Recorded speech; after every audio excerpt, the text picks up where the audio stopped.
You seem uncomfortable. Do I make you nervous, Corky? No. Thirsty, maybe. Curious, maybe. That's funny. I'm feeling a little bit curious myself.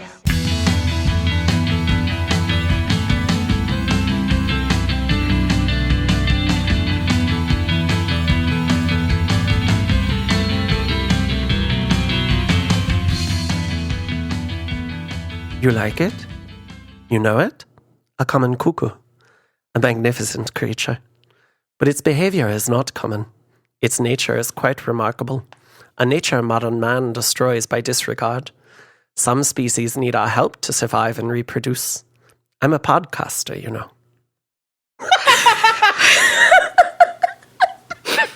Welcome to Pleasers and Punishers, where we talk about movies people love to watch. Movies that ruin your today, tomorrow, and yesterday. And all things kinky and queer. I'm Caitlin of the North. I'm May, the plumage of the apportioners, Schultz. And I'm Amanda Jane Stern, president of the Dan Stevens Scenery Chewing Appreciation Club. And today we are discussing how much, I'm just going to say, I fucking love Dan Stevens. I love Dan Stevens. I fucking love him so much. And we're continuing our coverage of Animalistic April with Cuckoo from 2024, written and directed by Tilman Singer, starring Hunter Schafer, Jan Bluehart, Martin Kaskaskas? Sakis. Yeah. Sure. Jessica Henwick, and yes, Dan Stevens, with music by Simon Waskow, or Voskov, depending on where he's from. I think he is Polish, so I believe that's correct. But wait, do you hear that? A strange warbling sound. I think someone else is here. It's author, podcaster, entertainment journalist, media analyst, culture critic, screenwriter, performer, and host, BJ Colangelo. Oh, hello. Thank you for bringing me into your nest. I'm so excited to be here. Well, thank you for joining us. I am so glad you picked this movie, and I love that we have you and Harmony on back-to-back weeks. I think that's really fun. So before we start, tell me, what's your favorite bird? I did not think this was going to be something that I was going to agonize over, but it absolutely was. I was like, do I want to talk about the kiwi bird, which is so cute, but then you hear its call and it sounds like the devil incarnate. But I'm going to speak with my heart. I love a mourning dove. I am from the Midwest. I love mourning doves. I think they're so beautiful. And that is like the ultimate sound of soothingness to me. So that's going to be my favorite bird. Yeah, my bestie who lives nearby has had lots of birds nest on her back deck, and she also feeds birds every morning. So sometimes there are mourning doves there, and it's just like when I sleep over there and I wake up in the morning and I just hear that coo, it's like, oh, hello, beautiful. Oh, it's so nice, and I miss it so much now that I live in Los Angeles because we don't have mourning doves. We do have feral parrots, which sound like screaming banshees. Awesome. I didn't know parrots could be feral. Oh, they sure are, and they love to stalk Southern California, and they travel in large groups, and they sound like children screaming. It's a nightmare. Wow, that's kind of incredible. Yeah. Huh. Amanda, what's your favorite bird? So much like BJ, I actually kind of agonized over this. I didn't know, do I want to, I have like several raven statues in my apartment. So there's that. But then I realized I had to go with the emu because of the Great Emu War. And if a bird can beat soldiers in a war, the mean birds. I have to go with them. Don't stick your hand in that cage. They will eat your fingers. They only killed 10 emus. And how many soldiers died? I don't think the emus killed any soldiers. It was just they were trying to get rid of all the emus, and they failed spectacularly. Excellent. Plus, they're gigantic. Yep. They're flightless. So, that's very fun. Emus. Caitlin, what about you? Crow. Classic. Crow, raven. Just very big on the corvids. Same as Amanda is like, oh, as I am looking at that crow, That crow. My book on the Morgan, who's like my bitch. This is just it. So I am going with a blue-winged kookaburra because their call is so odd to me, and they look like little fucking cartoons. I mean, their heads are disproportionate to the size of their bodies. They've got that big, like, weird beak. I don't know. They're just goofy little guys, and I love them. I did love penguins for a long time. Oh, yeah. Penguins, again, they like the water. I'm always big on something that likes to swim. Mm-hmm. I want to live in the water. When I was 10 or 11, I think, I was on an episode of the TV show Ed, the NBC show. Oh, yes. From, way back in the day. Yes. Wait, and John what? Slattery. Incredible. This is tying back to penguins, I swear. But I had a line in the episode was, "Mommy, Daddy, look, we're penguins." Oh my God, that was you? I watched that show. Yeah, that was me. Oh my God. That's incredible. This is why you get into YouTube. podcasting, so you can learn things about people. Yes. Yeah, anytime I get a piece of Caitlin or Amanda lore, I'm just like, yes. I'm like the sickos meme. And speaking of sickos, let's get into some role play. Is that your bathing suit? Is that your overbite? Now, one of you will be the drowning victim, and the other one gets to be our lifesaver. I'll be the victim all your life. Okay, bear with me, everybody. This movie is impossible to do concisely. So I've got a lot of stuff in here, but, it's like I usually say, it's all important. As a couple argue in German, their teenage daughter is stirred from bed by an otherworldly screeching sound. The argument comes to an end with the wife either being killed or knocked unconscious. We never find out. The girl runs away, and a phone call to the husband informs us that something strange is happening. Nearly 18-year-old Gretchen, played by Hunter Schafer, and her family, her father Luis, her stepmother Beth, and her non-speaking half-sister Alma, arrive at a resort in the Bavarian Alps where they are moving in to design an expansion for the owner, König, played by Dan Stevens. And we find out that Alma was conceived when the couple was there 8 years ago. This is a bad dad. Yeah. Terrible Bad dad. dad. Terrible dad. And Bad dad. the Bad reaction mad that dad. Gretchen has to finding out about Alma being conceived there is just, it is perfect. It is so perfect. I also love that the movie is not subtle at all, because Alma is wearing these sunglasses that have feathers on the front of them. Why do you own these? Who gave these to you, child? Hey, you Her know dad. what? She's got great fashion sense. Well, Gretchen is being trained at the resort reception by Beatrice. A woman vomits before running outside, followed by her partner. König appears from nowhere again. This is like the fourth time he's so done good. this so far. It's so good. We're just like, it was me. I said the thing. He insists that he will drive Gretchen home that evening because it's not safe for her to ride her bike after dark. Well, Gretchen practices bass along with a new song by her band. Alma comes into her room and seems taken by the distant, otherworldly screeching. Gretchen notices Alma and takes off her headphones, but the sound seems to cause a time warping effect for Gretchen. Eventually, Alma scratches her face just in time for their parents to walk in.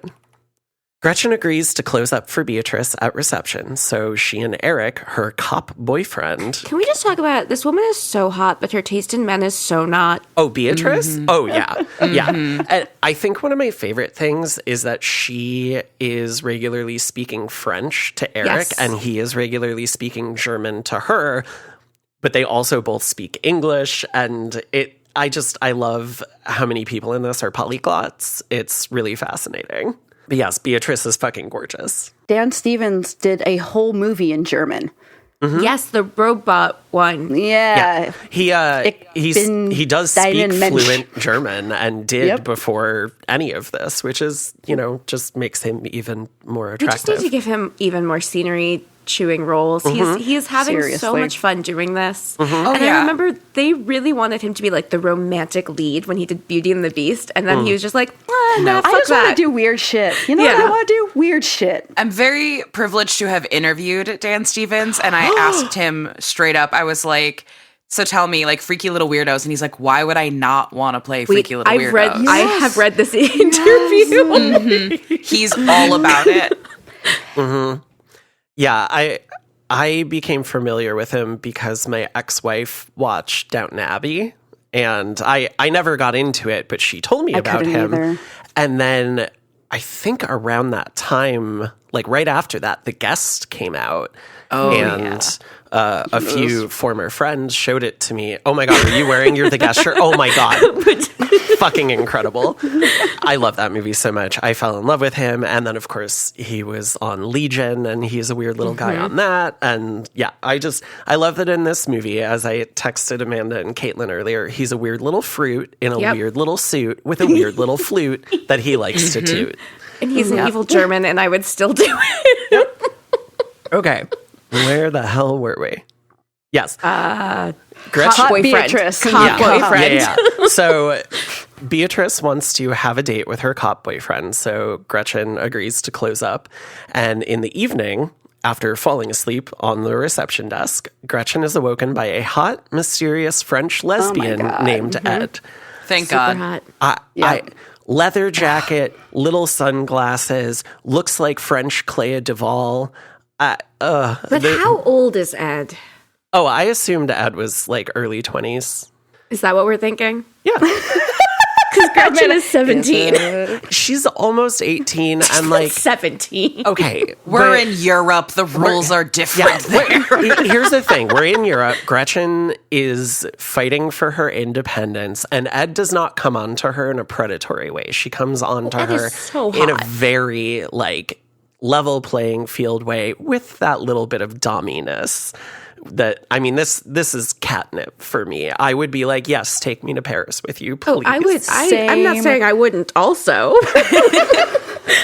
Oh, yeah, this is a very fun story you tell when you're in your 20s, when you're like, listen, here's the thing that happened. Not only were there bird people, but I made out with the hottest woman alive. Yeah, this woman is super hot. It reminds me a lot of Atomic Blonde, too. This is exactly what this reminded me of. I was like, oh, yes, French lesbians, take me away. Do we have that on our schedule yet? Because we definitely need to cover that. I know it's on our list. I just don't know if it's on our schedule. We could slot it for one of our next year things, one of the themes. Another woman comes into reception where she vomits and wanders off in a daze. So Ed goes to check on her, and Gretchen gets a call from Herr König, who is not happy that she's still there working. But Gretchen has a butterfly knife, and she's not worried. Did Dan Stevens teach her how to do this? Because I know he learned how to do it for The Guest. Oh. And I love that's the idea interesting. of him teaching Hunter Schafer how to use a butterfly knife. I have so many questions, though, about this butterfly knife because they are extremely illegal to have and possess and everything in Germany. And also in certain states of the United States, I'm like, where is this butterfly knife have come from?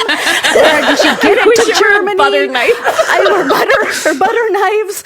I don't know why this bugs me so much, but I'm just like, how? Where? Hey, Caitlin. Who got this in This for is you? where you want to There's suspend your bird disbelief. people in this movie. I know, Don't and I worry can't get about over it. this. Just don't worry about it. One of those, I can only suspend my disbelief for so long. It's an alternate reality, which was actually said by one of the producers, I think, in a little behind the scenes featurette that's on the Blu-ray, which is not nearly long enough. It's like 5.5 minutes. And I'm like, no, please give me a 90-minute featurette on this full movie. documentary. Yes. Look, at least there are some special features on the Blu-ray, because there's a couple other movies I've gotten where it's like nothing. Not even a commentary track. I love a commentary track. I know. I'm really hoping that a boutique label will eventually release this, like preferably Second Sight, something like that. Oh, yeah. Maybe they'll ask us to do a commentary track, but I doubt it. God, I want to do a commentary track so bad. Oh my God, me too. I want to do a commentary track on my own thing so bad. Just like walk through like, Remember when we filmed that? Yeah. I want your movie on physical media. I wish. Okay. We had a guy who designed a physical media copy of it, like a fan, and it was amazing. Oh. It was so sweet. Hey, you know what? There are companies that do VHS now. I think it would be a pretty cool movie to have on VHS. Our cinematographer really wants to get us a VHS deal. And I mean, I'm so game for that too. I would love that. Absolutely. I have VHS tapes. Okay. So Gretchen has a butterfly knife, not a butter knife, and she's not worried, so she heads off on her bike in the dark just as Herr König arrives to pick her up. He toots his little flute, and Gretchen is nearly attacked by a strange woman, and so she heads for the hospital, where she immediately sustains a head injury. Looks like Drew Barrymore and Doppelganger. But can we please note that this like bike scare shadow play, I'm so upset that it was spoiled in the trailer, because when I saw this movie for the first time, which we'll get into later, I had not seen the trailer yet because I saw it at a festival. The entire room like freaked out when that happened. And then immediately it's spoiled in the trailer. And I'm like, God damn it. Why are you like this? Yep. Trailers. The way they filmed this scene in particular is really fascinating because the actual placement of the streetlights was not frequent enough to get the effect that they wanted. So they had to have like a car with a lift on it, or a truck with a lift on it, following Gretchen with a light to get the shadows as frequent as they wanted them to be. Incredible. Yeah. I've read a lot of interviews and various other things about this movie because I fucking love it. Eric questions Gretchen while her wound is stapled, and oh my god, this looks so painful. I've never gotten staples in a wound. I've gotten stitches plenty of times, and, you know, I have, like, metal plates and screws in my jaw, but I've never gotten external staples. I have accidentally stapled myself with a staple gun, though, and that does not feel good. My entire abdomen was stapled after my first pancreatic cancer surgery. Ooh, so I have a giant scar across my abdomen that I call my human centipede because it looks like it has little legs from all of the staple points. Yep. Oh my god. Eric questions Gretchen while her wound is stapled, and we see that his cop partner is the domestic abuser from the beginning, who looks like bald Luigi. Stupid fucking mustache. Luis and Beth arrive at the hospital with Alma, who has had some kind of seizure, and they don't seem to give a shit about Gretchen at all, which breaks my fucking heart. Fuck this dad. Throw him through a window. Police investigator Henry Londo comes to reception to ask Gretchen about what happened, but she blows him off. She then refuses to charge Ed for her stay, and the two girls go outside to smoke and make out, then run away to Paris with all the money Gretchen stole from the till. Brilliant plan. I Steal from love Nazis. the way they're kissing, but the cigarette right next to Ed's hair makes me so goddamn nervous. I'm like, you're going to set her hair on fire. As they drive through the mountains sharing a joint, the screech begins to cause a time warp, eventually leading to the car flipping off the road. The woman throws Ed from the car and attempts to reach Gretchen, but Londo fires his gun to scare her off and brings Gretchen to the hospital. Herr König says a bunch of creepy, threatening shit to Gretchen while he inches forward on that rolly stool in his weird-ass German shoes. And Luis comes in to chastise her and gather his things to go home because he can't stay with her anymore. He needs to go home and take care of his real daughter, Alma. He's a piece of shit. I hope someone feeds him to the birds. Yes. Yep. Yes. Gretchen and Londo stake out the Lover's Nest, a romantic villa at the resort where Beatrice has set up a date night for herself and Eric. As the strange woman comes near and begins to screech, they experience the time warp until she is inside the villa. She secretes an ooze from her crotch and prepares to scoop it into the unconscious Beatrice, but is interrupted by Gretchen and Londo. And Londo uses a pillow as a silencer for his gun, which immediately catches on fire. And this is one of the coolest practical effects I've ever seen in a movie because it actually makes sense and it's not something I've ever seen before. Yeah, I've definitely seen people use a pillow as a silencer. That's like a very classic trope, but no one ever treats it practically of there is a hot bullet going through fabric. This will catch fire.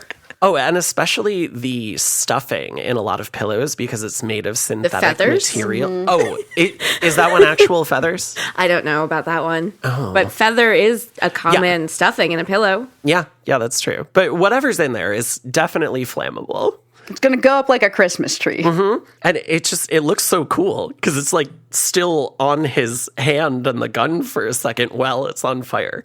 Anyway, at home, Gretchen calls out Herr König on his weird bullshit and opens a package that has arrived from America. Turns out Louise has sold the house that Gretchen was planning on returning to, and we again hear one of the messages that she has been leaving on the answering machine for her dead mother. There's also a message from Alma's text-to-voice device asking Gretchen's mother to call Gretchen back, and that always makes me cry, and I'm crying a little bit now. Sorry. I have mommy issues. It is a very, very sweet moment, particularly because she's like, yeah, call back. You can come anytime. And it's just like, she has no concept of what's happened. Yeah. Alma doesn't know that Gretchen's mom is dead. She just knows that Gretchen calls her and never hears back. And it's just like, that's when you start to see that Alma really is her own person. And she's a really sweet, kind person who cares about her sister. Yeah, she just has shitty parents. Yeah, absolutely. All three of them. 4, I guess, if you include Herr König. Herr König brings Gretchen to his house, where Lando, who was recently discharged from the police for investigating a case he was involved with, is being held at gunpoint by Eric. König sprays Gretchen with pheromones and locks her in the empty pool room, then summons the adolescent girl creature from the beginning of the film to further train her to implant her eggs into the wombs of humans. And this is something that I find really fascinating because we don't get any indication of whether or not Gretchen is trans. And I love that it doesn't fucking matter. Yes. It doesn't matter. Yes, this was one of my big things with this movie is once I started figuring out where this was going, what they were doing, I was like, oh my God, this movie is going to have some whack-ass reveal where it's like, well, I don't have a uterus, blah, blah, blah. And I was like, this is going to be so shitty. And then it never happens. And I was like, oh, okay, this is great. I love this forever. It immediately made me love Tilman Singer even more. König attempts to smother Gretchen with a pillow, but is shot by Lando, who also kills the young creature. And that makes me sad because it seemed like she didn't actually want to hurt Gretchen. They have that moment where they're just like looking at each other, and the girl's like, wait, maybe we kiss? Yep. or that's just my headcanon. No. It's definitely a moment of, oh, maybe there is something else to do.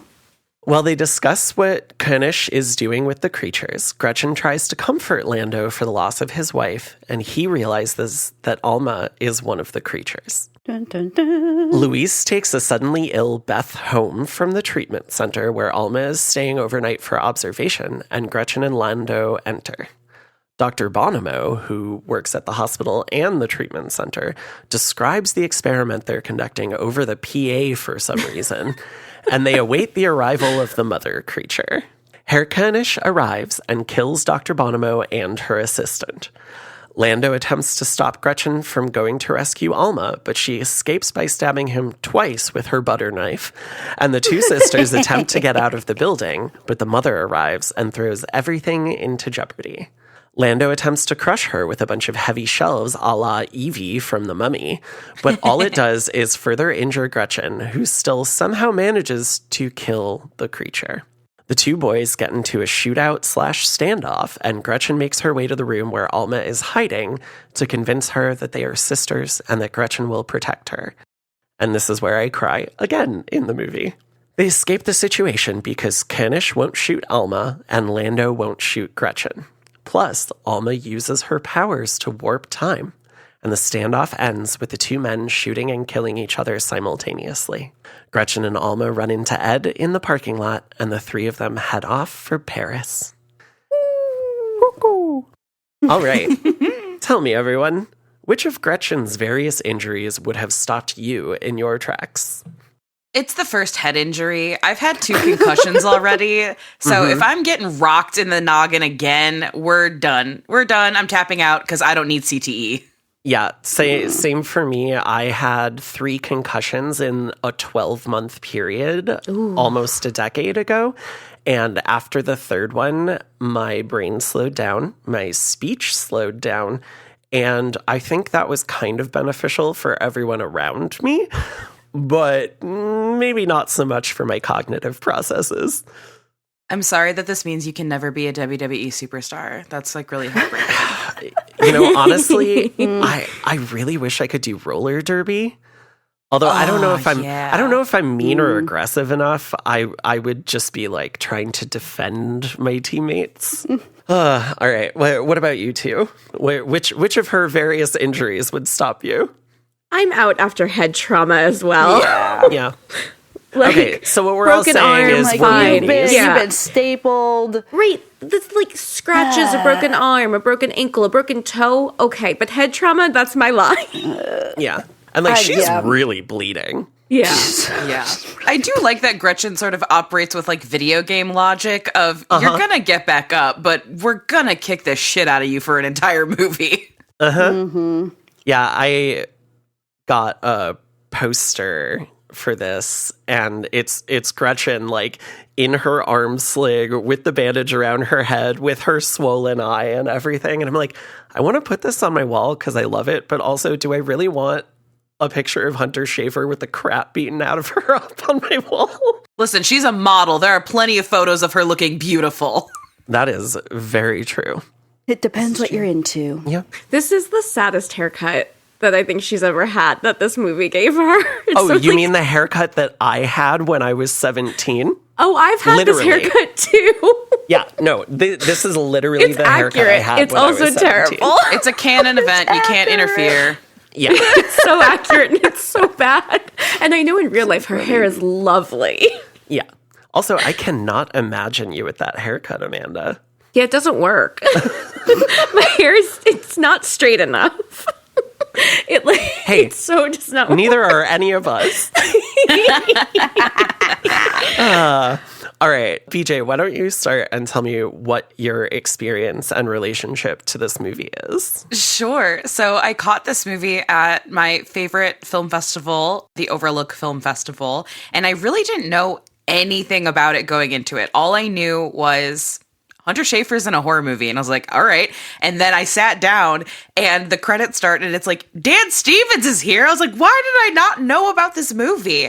And once the first sound clip of the screeching bird people started, I was so locked in because I am such a sucker for a good sound design.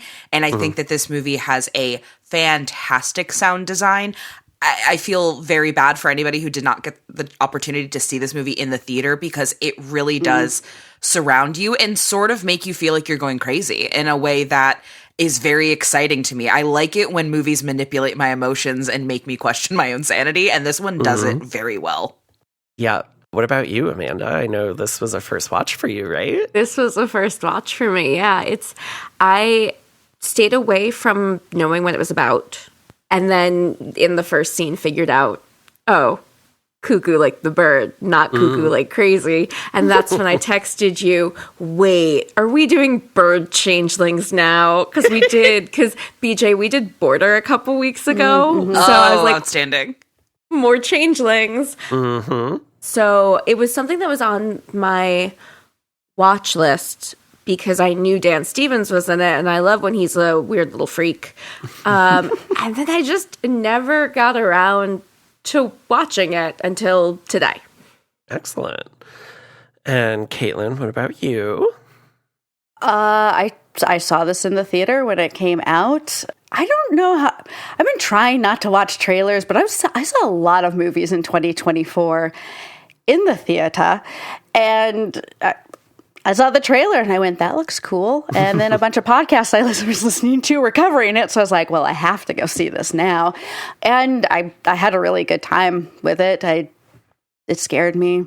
Birds are fucking weird, which we'll get into. I just love a movie that is willing to fulfill the title. Like, are y'all familiar with Paul Feig's Last Christmas? Yes. Oh my God. A movie where it's like, I understand that the title is Last Christmas, but they're not going to take that literally, are they? And then they do. And this is another one of those movies that does that, where you're sitting there and you're like, wait, are we going to have bird people? Is this a literal... Yes? Hell yeah. Hell yeah, brother. I'm in. I don't know. First I was like, oh, is this like a Hitchcock Blonde thing? Like, what are we doing? And then I was like, oh no, these are monsters. We are in time loops. I don't know what is about to happen. Take me away, movie. So Maeve, my bestie / roommate, got to see this at the Chicago Critics Film Festival at the Music Box in summer 2024, and I unfortunately did not make it. And she liked it. She didn't love it. She said it was weird, but she didn't tell me a lot about it because she was like, you're going to want to go into this knowing nothing. And then it screened end of summer or early fall 2024 at the Music Box. And I went and saw it twice. And both times I got to see it in 35 millimeter, which I'm very thankful for. And the first time I watched it, I was like, whoa, what the fuck?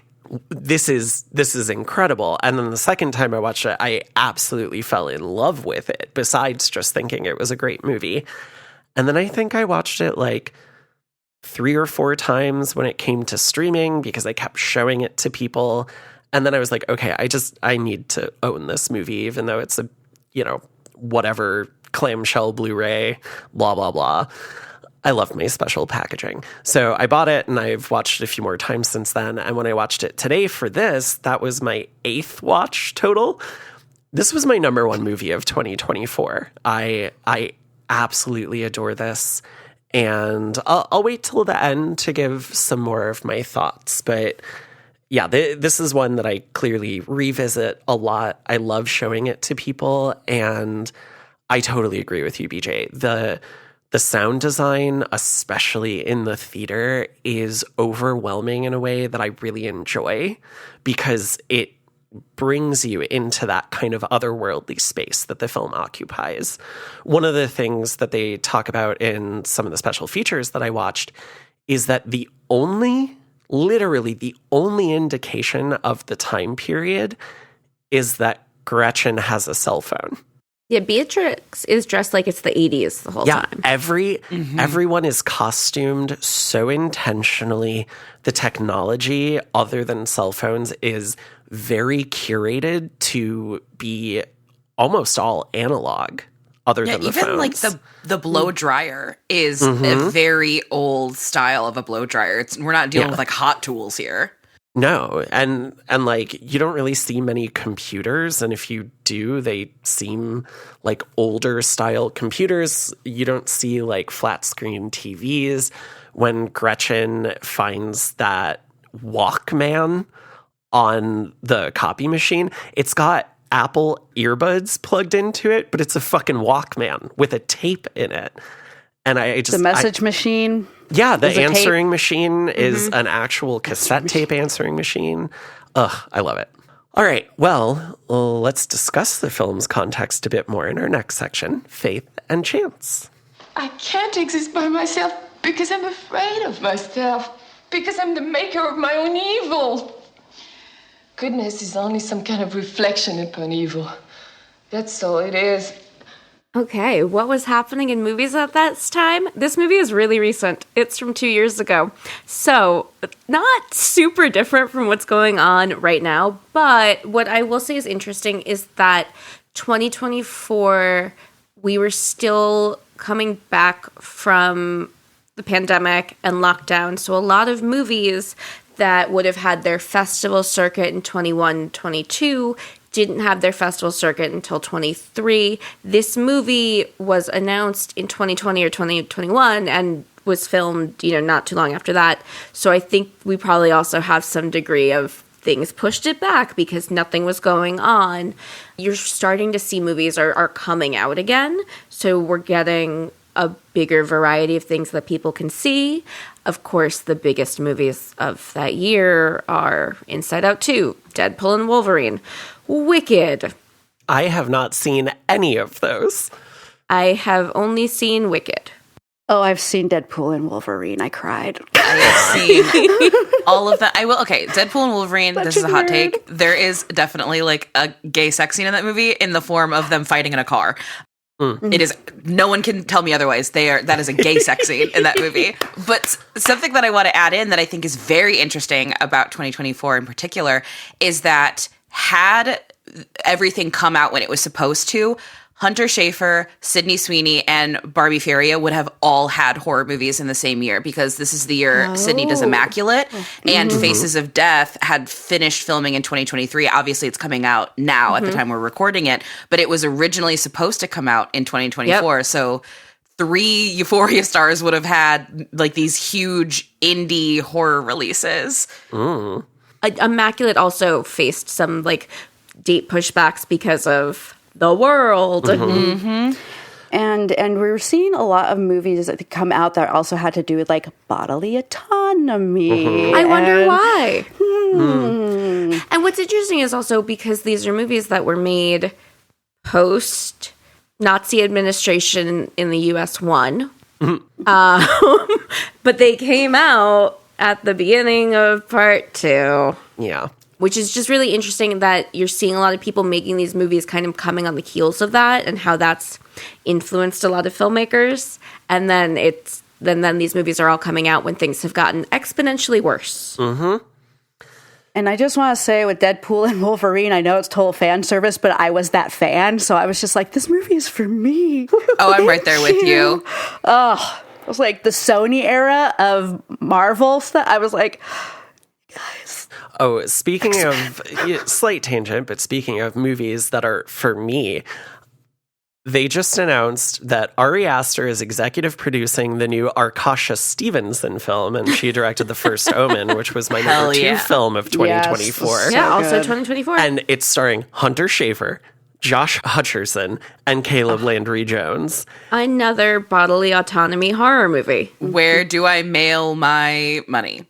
Right? Like, literally, Maeve told me about it this morning and sent it to our group chat with one of our other friends. And I was like, did these people point at me and go, yeah, let's make a movie for that T-Slur?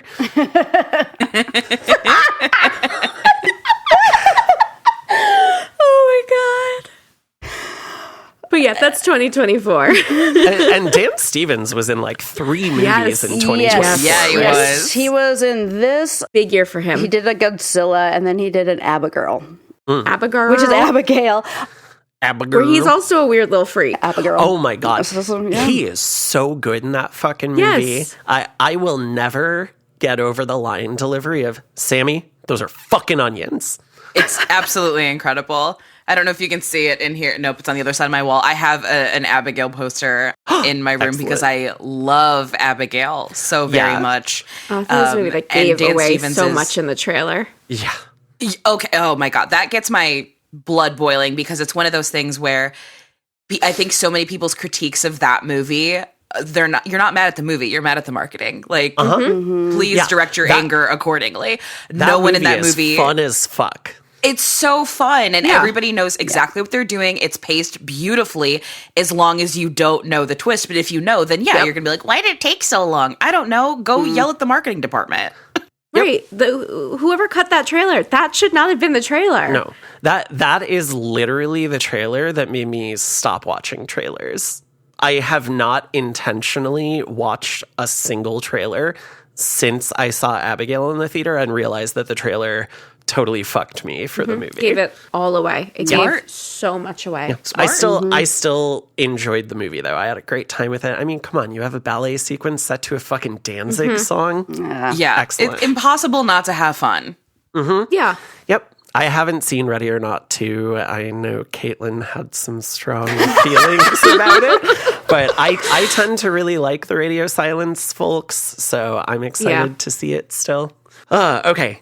Well, Caitlin, Tell us about bird people. Oh my God, bird people. So there are so many bird people in mythologies and folklore, and the reason is because birds are everywhere. As we talked about cat people, it's like, oh, Europe, there's not a whole lot of cat transformation myths because there aren't a lot of large cats, which is why you get more werewolves and things. But birds are everywhere. One of my fun facts is in New Zealand, since it's a volcanic island, it only has two mammals that are native to the island, and they're like bats. Huh. And they're all birds. Everything else is birds. So I found a list that was like 61 bird people from all over the world. I'm like, I am not going to go through these 61 bird people. But what I am going to specifically talk about a little bit is sirens, because Tilman Singer specifically referenced this in a few of his interviews. The siren myth, which comes from Greece. Odysseus, I think, the Odyssey was the first time we heard about the sirens. I believe potentially. So. I mean, Leda and the Swan, bird mouth. No, so they have a lot of birds. Bird people, harpies. Sirens started out as half like women with bird bodies, and they would sing their songs to get the sailors to crash on to the rocks and kill them all. Eventually that morphed into mermaids, but they did start out as bird people. So are you saying this all kind of goes back to the dinosaurs? I mean, birds are dinosaurs. I mean, the internet tells me that birds aren't real, but... Yes. Of course. Yeah, my ex-partner Sue really bought into the birds aren't real thing, and I was just like, I can't tell if you're doing a bit. I really can't. Have they not seen birds? No, they we do it as a bit all the time on our podcast, and I always have this fear. I'm like, somebody's going to think I'm being serious. I'm not.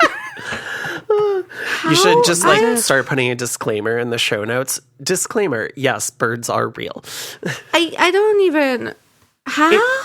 Wait, do you not know about this conspiracy theory? No. I don't either, actually. Birds aren't real. Ronald Reagan killed them. They're surveillance robots. What the fuck? No, there's there are people who legit believe this. Oh my God. Have they not seen Birdemic? Come on. Birdemic, shock and terror. Oh man, we gotta cover Birdemic one day. I love that movie. But birds are fucking weird. Speaking of them being all over the world, when I went from agnostic to atheist, it was because of birds. I was watching Planet Earth, and they get to the part with those birds from Papua New Guinea, and I'm watching them like fan out their feathers, and one of them like has black feathers, and then it has what looks like a bright blue like face, like people face on it, and I was just like, this is too wild. There is no God. Apologies to everyone. This is my personal belief, but that like it broke my brain. I was just like, this is too specific and weird. Oh, birds. And speaking of weird birds, the cuckoo is a wild bird. And I know Tilman Singer has said that basically he watched a documentary that either about the cuckoo or the cuckoo was a part of it and was like, this is a horror movie. These birds are a horror show. So I found just a short documentary, The Tricks of a Parasitic Bird, on YouTube from Free Documentary Nature. Ooh. They're kind of the assholes of the bird world. Hashtag not all cuckoos. They did. So a lot of the types of cuckoos are brood parasites. I did find some, especially in Florida and kind of the southern United States, that are actually, they like communally brood. So they'll build like a big nest and everyone just kind of takes turns. However, the ones that we most know about are these brood parasites. So it's like cuckoos will watch other birds' nests and then fly in when no one's looking, hopefully, they're hoping, and they'll lay their own egg, which mimics the look of these other birds' eggs. This is all over the world. We're looking at a bunch of different cuckoos, and all of their eggs look different, but they are meant to mimic what potentially their foster parents looked like. And they typically look for the birds that brought them because cuckoos do not a lot of times brood their own children. Right. That's what this is. So it's usually like the egg will be like a little bigger. At one point, the documentary, they're talking about how there's two different warblers. I think there's like a reed warbler and a marsh warbler, and the marsh warbler like saw the cuckoo, so went over to check its own nest and starts pecking at its eggs to make sure, and finds the offending egg and just like smashes it. Oh, damn. Well, that's not as like even crazy as what these cuckoos do. So the common cuckoo, and these are the ones that are in Germany. Usually what will happen is when the cuckoo lays its eggs, their chick will be born first. And this chick starts kicking the other eggs out of the nest. Their other little baby birds will like try to kick the little baby birds out of the nest. Wow, they really are the assholes of the bird world. Oh, yeah. It like moves around so much that the mom can't like sit on the eggs anymore. And then they just screech. And they screech. And they screech. Just to be fed. To constantly be fed. In Zambia, they're called honey guides. And they're really cute when they're like, they eat honeycomb. So they have learned that because people harvest honey, that when they see honey harvesters, they'll start making noises and lead the people to where the bees are located.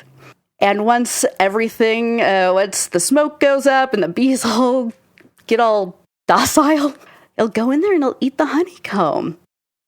However, this was horrifying. This one I was like, was this the documentary you saw, Tilman Singer? Because there are also these little birds that burrow. They're called bee eaters. And they burrow in the dark. So they can't really see what's going on. And the cuckoo waits for these honey guides, wait for the bee eaters to leave, goes in, lays its own egg. And so bee eater comes back, has no idea, like, what had just happened. And these little fuckers, again, born first, and they have these hooked beaks. As they grow, they lose the hook of the beak, but they have these hooked beaks. And as the other little birds hatch, they start murdering them with their hooked beak, just straight up. It's a total an instinct thing, and it just starts killing these baby birds. Nature is so beautiful. At one point in this, they're like, oh, a cuckoo made a mistake and the egg hatched later. Mm-hmm. And so the other baby birds were already big and had growing. However, when the cuckoo like gets born, it immediately starts attacking the other baby birds who are like, get the fuck off of me. I am bigger and stronger than you right now. And it's just like a lot of bird murder, a lot of baby bird murder going on in this. Would you call that birder? Birder? Thank you for saying it, because I was about to. Cold-blooded birder, baby birder. It was wild. I was like, oh my God, look at it go. Not all cuckoos actually do the kicking out of the eggs. Not all cuckoos? Not all cuckoos. Or some of them actually have a symbiotic brooding relationship. The great spotted cuckoo, which comes from North Africa but broods in Spain, it will actually go into crow's nests. And crows, who are very, very smart, are like, I know this is not my egg. However, it's okay. And they said like half of all crow's nests end up with like a cuckoo egg in them. Huh. And the thought is there's actually, it's the nests that have cuckoo egg have a cuckoo that hatches in them. They have a higher likelihood of success. And like for the whole brood? Yeah, for the whole brood. Interesting. I was like, maybe it's because the cuckoo won't shut the fuck up. So there's less likely to be predators trying to come and get you because it just keeps squawking. I did see somewhere that it says when they're threatened, they also excrete a toxic smelling odor. But also that keeps predators away.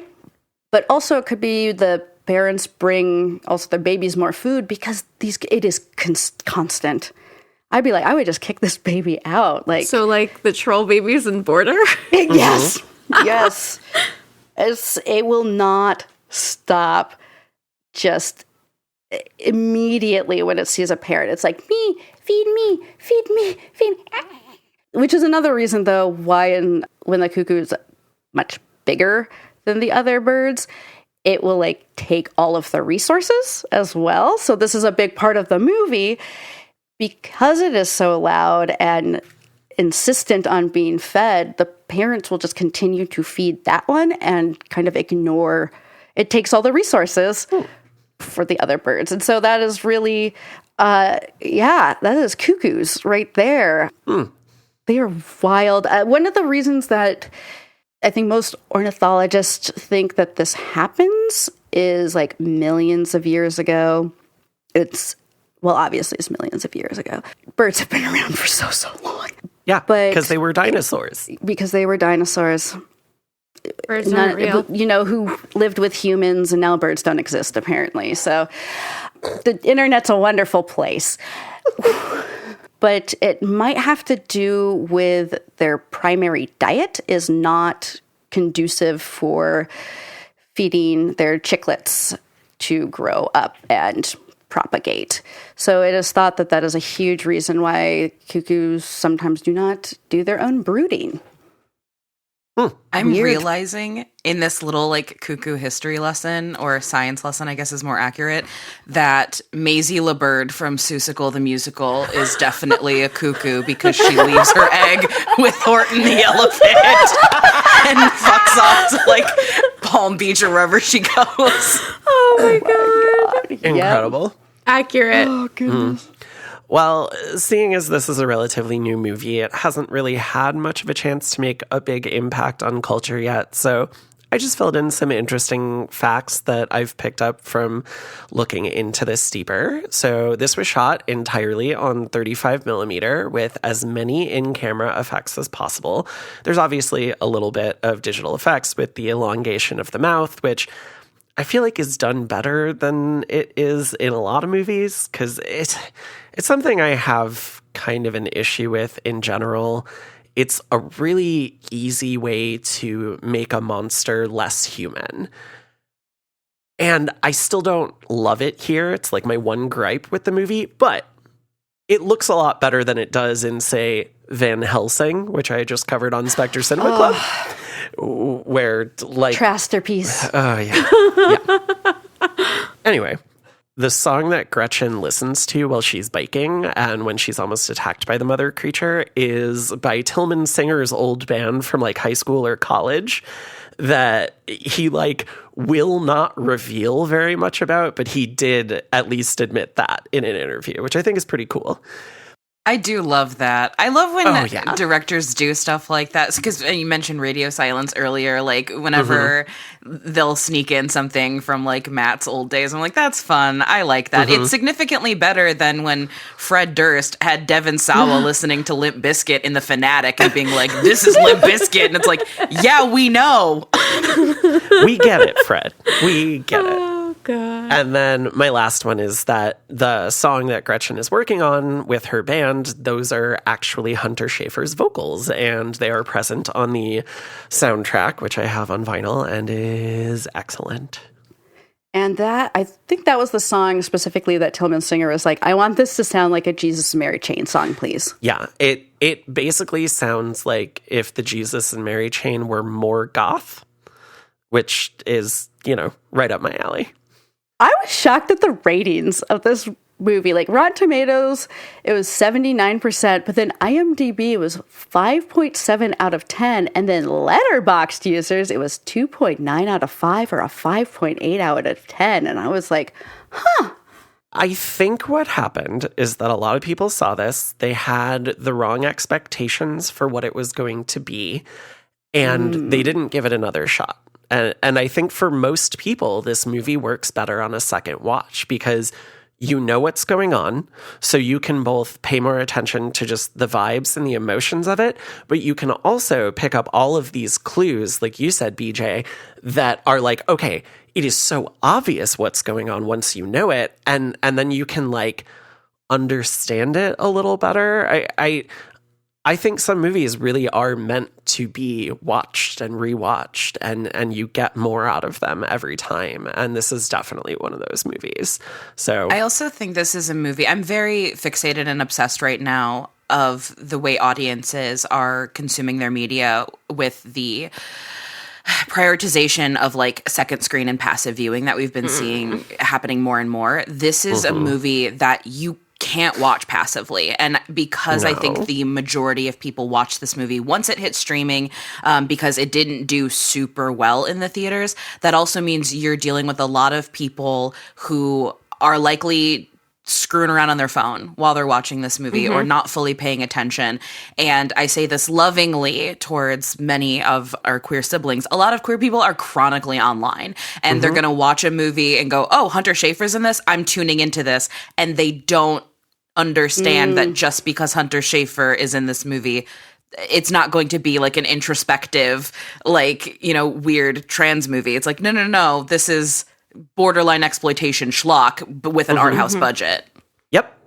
Yeah, and I think that's one of the things I love about it. We mentioned earlier that we don't know if Gretchen's character is trans or not, and it doesn't really matter. That's not what the story is about, and I think that's exactly the kind of role that Hunter Schafer is so well suited for, because she's just a great actor.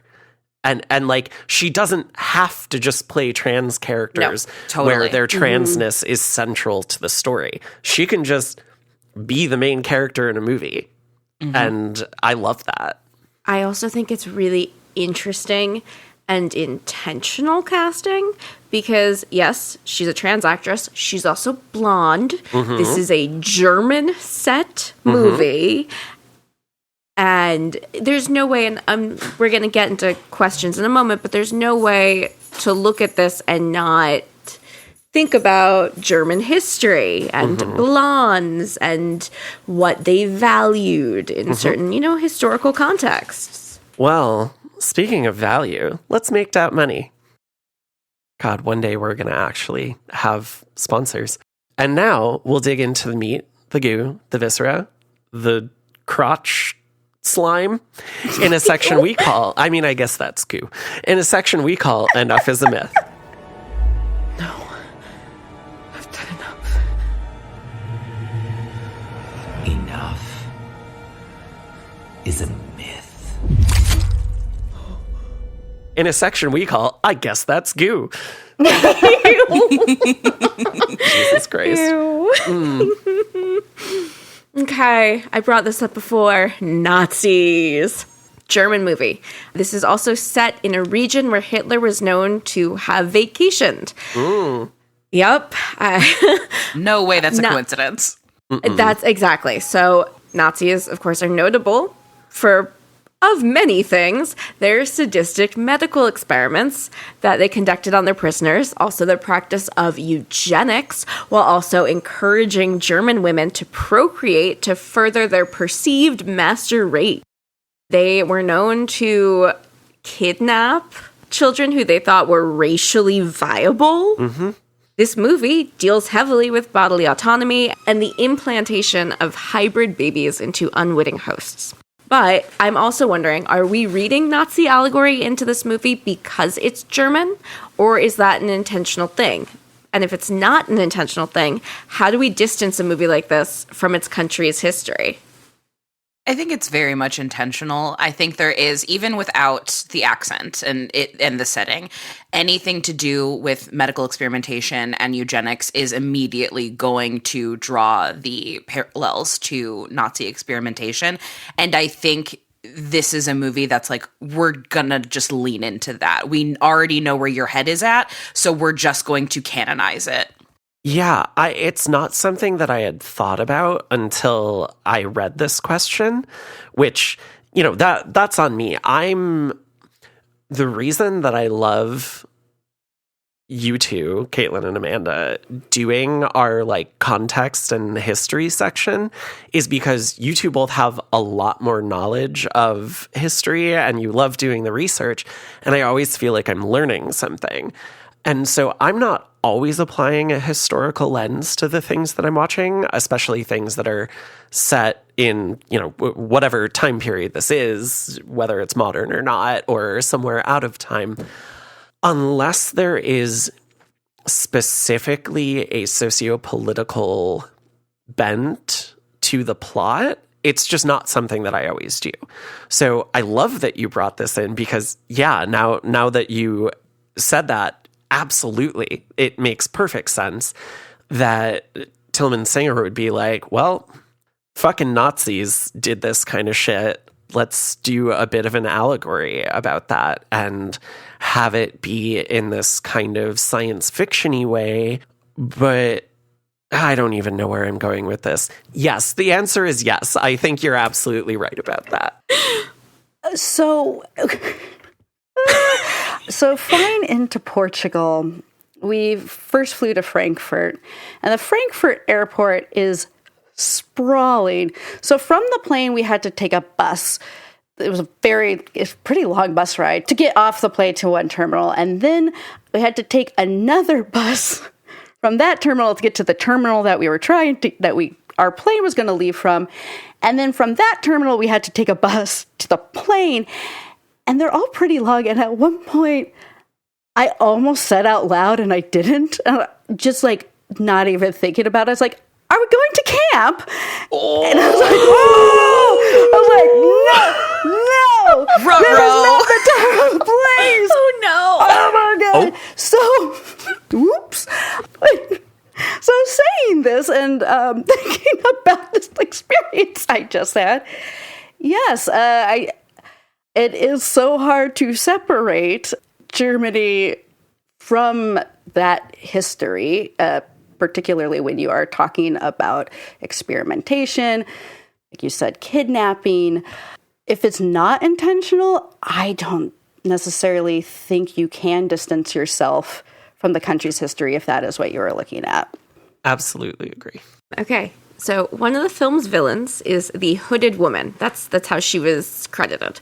Everywhere I read about this movie, who chases Gretchen at night and implants other women with the mysterious slime. We later learn that she's Alma's true mother. What is this movie saying about women's complicity in patriarchal violence against other women? Is it making a statement, or is she just another example of the scary old hag trope that horror movies are very fond of right now?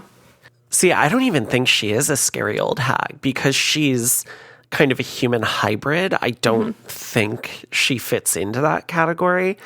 And while these creatures would be doing this sort of thing on their own, in this case, they're being controlled by Herr König.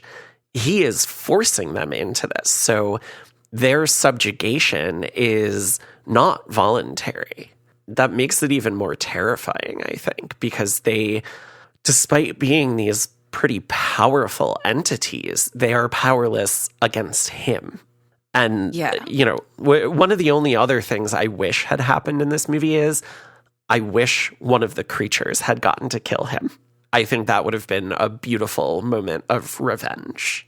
Yeah, I agree with you. I don't think that this falls under, the umbrella of something like a hagsploitation, especially because the Hooded Woman is kind of fabulous. Like, she's very beautiful. But I have seen people call her the scary old hag when they've reviewed this movie. So I was like, oh, okay, I guess people are thinking about that. I think that's just them telling on themselves and having bad taste. Because she can kind of get it, honestly. Yeah. But to the point about like patriarchal violence, I do think that this is less about women that are complicit in patriarchal violence and more so the way that patriarchal violence will weaponize the relationships that women have between each other, because ultimately, like, he's weaponizing that quote unquote like maternal instinct that she has towards wanting to protect her baby, protect the baby bird in the nest and do something about that, where even her reaction and feeling protective and wanting to, make more birds is also involuntary. So I think the bird women are like very tragic. Mm-hmm. It's really interesting to me as well because Tilman Singer in an interview was talking about like the look of the bird woman, and they were trying all of these things, and then he was like, and then we put her in a Marilyn Monroe wig, and it worked for whatever reason. And I was like, that is so interesting to me. One, I would have thought that was very, very intentional because of like the idea of the Hitchcock blonde and the very like the icy, mysterious woman that you just can't quite get a hold on. But then when he was just like, the Marilyn wig worked, going with this, for me, I see this more as like, because it's her instinct to do this, this is like what she has to do to survive and for her children to survive, which obviously that can play into patriarchal violence and the patriarchy if you're doing that to harm other women at the same time. Absolutely. And I think for me, what like the deciding factor is the flute. Like the fact that there is this almost hypnotic element to everything, that is a sign to me that like there is some autonomy being lost here, because you're having this reaction that is outside of your control. And especially when we see the way that Gretchen's dad and stepmother, like Luis, knows fully what is going on and is leaning into it because he sucks. And then you see Beth having kind of like this horror show reaction to everything of like, what? And so we don't fully get like the knowledge of what the women are like, what they actually know is going on, because she's clearly not on the same page as Louise. Mm-hmm. No, she's not. No. Which, this is a We All Hate Louise podcast now? Yes. This guy. Fuck He's that the man. worst. Fuck that guy. Fuck Also, him. he's in Lord of the Rings. Who is he? He's very attractive. He's just a piece of shit. Yeah, absolutely. This movie is full of really attractive people, okay? Mm-hmm. My bisexual brain was like, ooh, him and her? Ooh, thank you. He's Galadriel's right-hand man. Oh. Sure. Yeah. Okay, following up on all of that, all of the cuckoo human hybrids, I know they're given a real word, but I am not even going to attempt it. Homo cuculidae. Yeah, that are women. So while I was watching this, another movie that this made me think of was the Stepford Wives, where all of the women are replaced by android versions of themselves, programmed to their husband's desires. We're clearly... Yeah, spoiler for a movie from the 1970s based on a book that's even older than that. Huge spoiler alert, and it's been remade. Mm-hmm. Where clearly all of the men know what is going on, and it seems here most of the men are heavily involved in what's going on, aside maybe from the detective whose wife died, or he was a willing participant until it went wrong. I don't think he was. I think because of the devastation that you can see from him, yes, realizing what happened to his wife and why she died, I don't think he was a part of it. But see, it also made me think about the implications of how this implantation works, is that the women are basically passed the fuck out when they're implanted, and then the man has to fertilize the egg. Mm-hmm. How soon after? Are they still passed out? I think it happens relatively soon after, but the men are hypnotized too. You know what I mean? So I'm guessing that what happens is they both get hypnotized, the implantation happens, and then when they both come to, you know, they're staying risky. They're staying at this resort. There's obviously a pheromone type thing going on besides just the hypnotic effect of the screeching. So I think it's this entire process that neither party is really privy to. Anyway, that's not my question. I got derailed there. Sorry. No, it's okay. I was really thinking that, so thank you. Yeah, sorry. I totally pulled up. Well, actually... No. I am glad you did, because I was sitting there like, because I know the cops fully know what's going on, and Luis fully knows. Anyway, what do you think the end goal of this experiment is? Is it to replace basically all women a la Stepford Wives with these hybrid creatures to ensure eternal subjugation? Do you think there's something else? I always assume weapons. Oh, interesting. Like, that is always just my assumption where people are like, it's like they're looking for weapons. I don't know if that's correct, but just my assumptions. I took Herr König at his word that he's a preservationist, that his end goal is to help this species continue to propagate and become unendangered, essentially. And yes, he is controlling them, but it seems like he is only controlling them to allow them to continue to propagate, to make sure that this experiment remains under his purview. And I don't know if he has a further goal than that. Yeah, that was my read as well, where I think that he wouldn't want it to expand further than his reach because he likes being in control of all of this. And if this were like some plan for world domination, like that's just unsustainable and he knows that. But there are just some, the Nazi scientists, a lot of them just did things because they wanted to see what would happen. Like it was morbid curiosity. And I think there's a lot of that motivating what's going on. Like he wants to preserve these creatures because he's fascinated by them. And also he kind of just wants to see what happens. Like he's a weird guy. Sometimes weird guys are just weird guys. It's true. Wants to fuck bird women. That's why. It's the Jurassic Park of it. They never stopped. They kept asking if they could, never stopped to see if they should. Absolutely. I mean, something I think about when I watch this movie is Minnie Woosley, aka Cuckoo the Bird Girl from Todd Browning's Freaks. Then there was also Elizabeth Green, who was the stork woman, and these women who had physical disabilities and, sometimes intellectual disabilities would pretend to be, partially bird people in touring freak shows. And the bird girls were some of the most sought after attractions. Like humans were fascinated by these quote unquote bird women. And I think there's a little bit of that is impossible to ignore when thinking about his obsession with these bird creatures, because it's not like there isn't precedence for this. Like there is a cultural curiosity that existed with people being fascinated by the idea of woman-bird hybrids, even beyond mythology. Yeah. Also, just shout out to my favorite bird lady, Melissa, the psychic bird woman from Jess Franco's The Erotic Rites of Frankenstein. She is so hot. Hell yeah. Well, speaking of non sequiturs, let's play a game. Hello.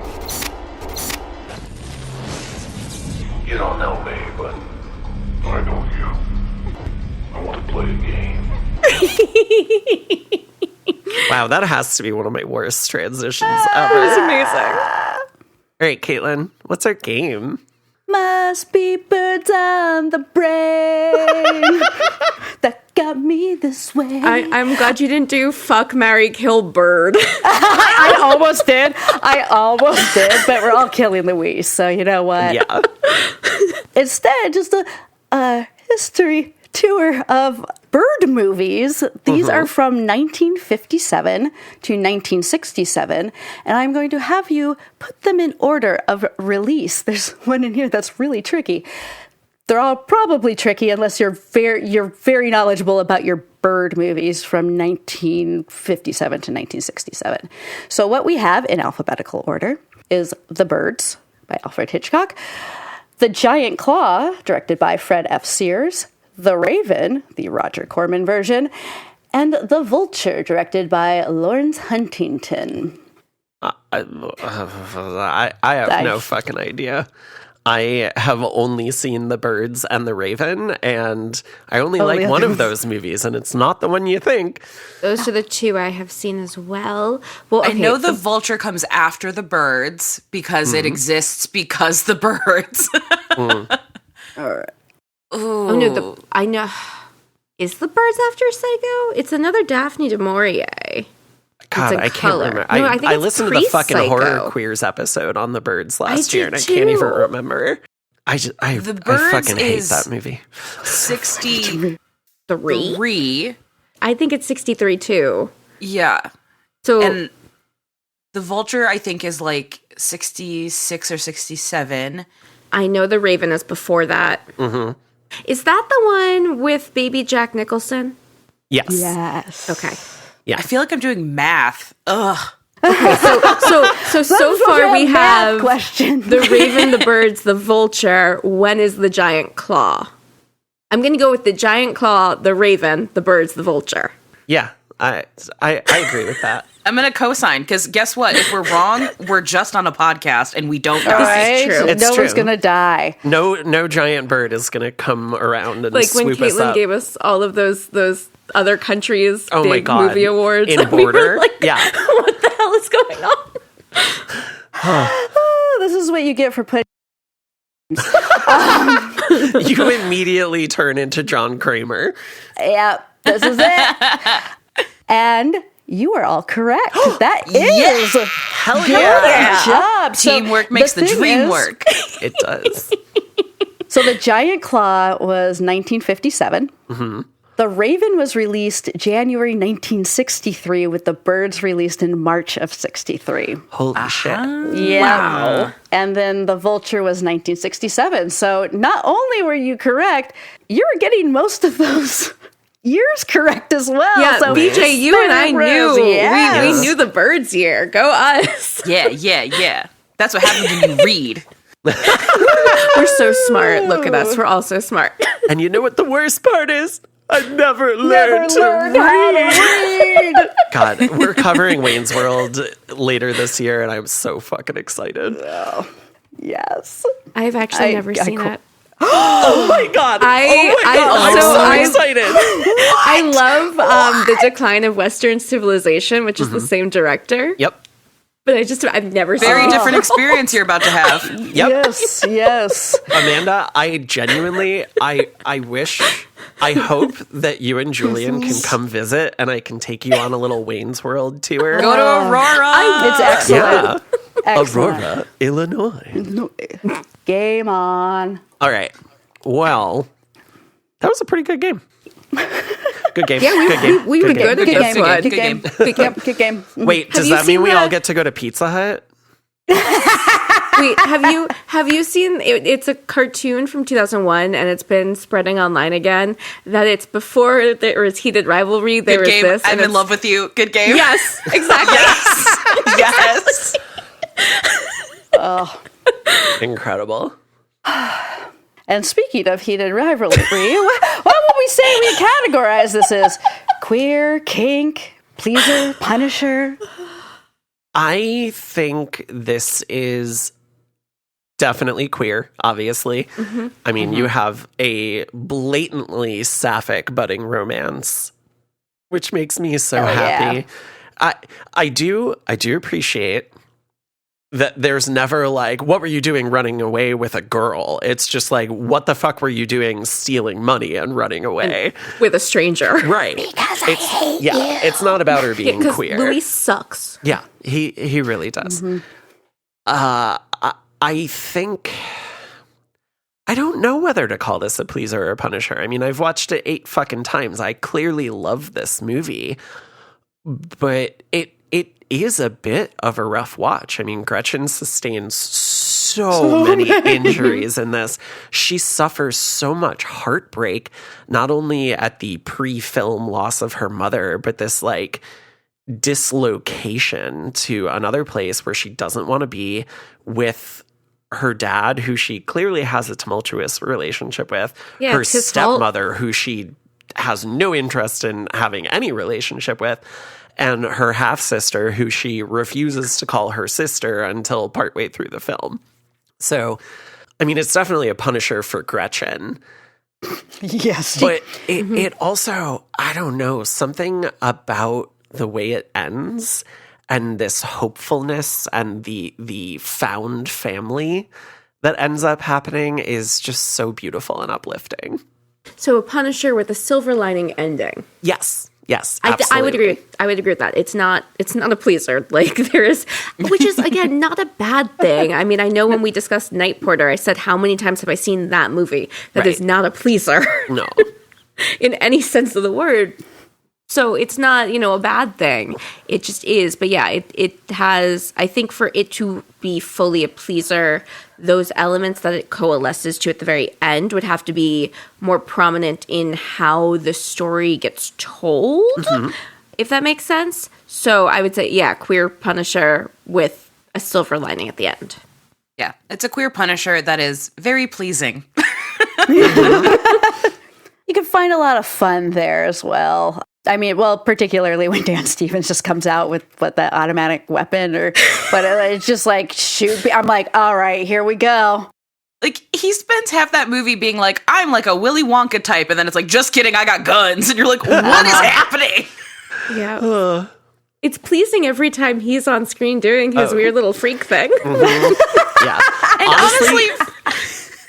Even with that fucking mustache, he can still get it. He really can. And like even the hell that Gretchen is put through is still like it crosses over the line into schlock, which is very enjoyable to watch. Yes. Like at no point am I watching this and I'm like, I feel bad. I don't like seeing this. It's like, no, that's not how this violence would actually work. So this is fun now. Yeah, and it's very much a trial by fire for her, and she's not a badass at every stage of this. She evolves into a badass at the end. She's thrown into a terrible situation and is like, what the fuck is going on? Right, and I think she really earns her character arc, which is always nice to see. Yes. No one's going to be lobbing Mary Sue accusations at this movie, which are bullshit anyway, but don't get me started on that. My last thoughts on this are it's really unique. I mean, it's this unique blend of folk horror and science fiction by way of creature feature. And it balances all those elements so well, along with having this beautiful sisterly bond that develops throughout the film. That scene where Gretchen looks down from the balcony and Alma is there listening to music and Dr. Bonomo's like, no, she can't listen to music, which we later realize is so that she can always hear the call of the mother creature or the flute to control her. But Gretchen signs to her like, hey, I think it's really cool that you're listening to music. And I love that Gretchen develops her ASL skills as the film goes on. The part where, she... Sorry, I'm going to cry again. The part where she tells Alma that her mom says, thanks for calling, and she has to take her sling off of her and signs through all of this pain. It is just like, it's so beautiful. And as someone who has always wanted sisters, as someone who wishes my mom was dead, it's just this like, it's a really beautiful moment for me. Yeah, sorry. No, stop apologizing. Yeah, never apologize for crying. Never apologize for crying. Okay. But yeah, I wish my mom was dead. We all want to kill our mother. I think there's a book with that. No, there's a book with a similar title. I'm so glad my mom is dead. Yep. Anyone else with final thoughts? I mean, it's hard to follow I wish my mom was dead. Right. I mean, I do think, though, like, on that note, there is this interesting family drama that's happening, not just between Gretchen and Alma and, Gretchen's parents and all of that, but there is, like, this weird family drama happening between the hooded woman and Alma, because you are seeing the depths of this love she has for this baby bird that she doesn't really know, but has this like kinship and this implicit need to want to be closer to her and help her. And I think that's fascinating and terrifying and so depressing all at once. And putting something like that in this movie that is cuckoo bananas, to forgive the expression, and being able to balance that tonal tightrope is so impressive. Absolutely agree. Well, Caitlin, Amanda, any other final thoughts? No, not from me. Okay. I think y'all did it. Okay. Well, I guess that means it's time to wrap up with what awaits you next time. Don't you see? He's got us now. Okay, this is exactly what he wants. We can't go to the police. Not now. He's made sure of that. He's just out there and he's watching us and waiting. What are you waiting for, huh? What are you waiting for? And that brings us to the end of our episode. Thanks so much for joining us on this journey, fellow travelers. If you like what you hear, please leave us a rating and review wherever you can, because it helps more people find the show and it makes us all tingly inside. One day I'll get my Mae West impression down. You can find us on Instagram at Pleasers and Punishers and on Blue Sky at Pleasers Punishers. You can also email us at pleaserspunisherspodcast@gmail.com. You can find me on Blue Sky and Letterboxd at Everson Poe. You can find my music on Ampwall, Bandcamp, and streaming services as Everson Poe, 2 separate words. And you can hear me podcasting on Tender Subject and Slayerfest 98, as well as, like I mentioned earlier, a recent appearance on Spectre Cinema Club talking about Van Helsing. Caitlin, where can you be found on the internet? I love Van Helsing, by the way. Anyway, I think I saw it like 3 times in the theater and I just definitely laughed. saw it in the theater. And I laughed and I laughed. Anyway, you can be fined. I can be fined. I can be fined? Good God. It's the jet lag, Caitlin. I was going to say, we, like 2 days ago, came back. So I'm I don't know where I am in time and space. I can be found at Caitlin of the North on Instagram and Threads, and Cat of the North on Letterboxd. Oh, and I also keep showing up on People Under the Scares' Buffy Watch Along. Fuck my hellmouth. Excellent. Amanda, what about you? I can be found on Blue Sky and Instagram at Amanda Jane Stern. I'm Witchy Wanderer on Letterboxd, and you can hear me podcasting on Don't Be Crazy. And BJ, where can people find you? Do you have anything you want to plug? I am on all forms of social media at BJ Colangelo. I write over at /Film and Fangoria magazine, and I co-host This Ends at Prom with my wife Harmony, where we talk about coming-of-age movies about or marketed towards teen girl audiences. And that's pretty much all I got going on right now. I'm going to be very busy this month. Excellent. And yeah, your podcast is so much fun. I love listening to you and Harmony talk. It brings me so much joy. So thank you for doing what you do. Thank you. Yeah. Thank you. And thank you for letting me come on here and wax poetic about how much I love this movie. Oh my God, yes. Please, please, please come back anytime you want. I'll send you the list again and see if there's anything you want to jump on. Because currently we're scheduled through the end of the year, and we have already started building out our schedule for next year. Like, we have themes picked out, I think, for all 12 months next year. Incredible. Yeah, we're planners. Oh my God, which is wild. So, I mean, because my ADHD is so bad, but we plan like motherfuckers. Yeah, 3 chaotic bisexuals who all have autism and or ADHD, and yet we make this work. And special interests. It's special interests. Yes, that's what it is. All right. Well, next week's episode will be on Kevin Smith's Tusk from 2014, continuing our foray into Animalistic April. Oh boy. This is going to be a first watch for me. Me too. I kind of wish I didn't know what the twist was already, but it's fine. I'm sure it'll still be interesting. I'm in the same boat as you, because I also have known the whole plot for a long time. So it's been one of those, like, do I want to watch this? So we'll see. All I'll say is watch out for roaming Johnny Depps. Yeah. Thank you. It's brief, but watch out. Do you want a fun little way to connect Tusk into this? Yes. Yes.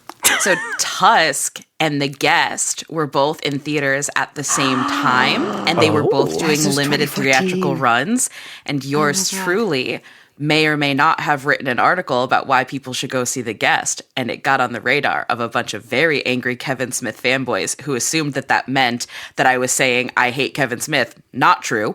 And I ended up getting doxxed for the first time on the internet because of that. And that experience is why I was verified on Twitter back when it actually meant something, because people started making accounts pretending to be me, all because I said, hey guys, go check out The Guest. It's a really good movie.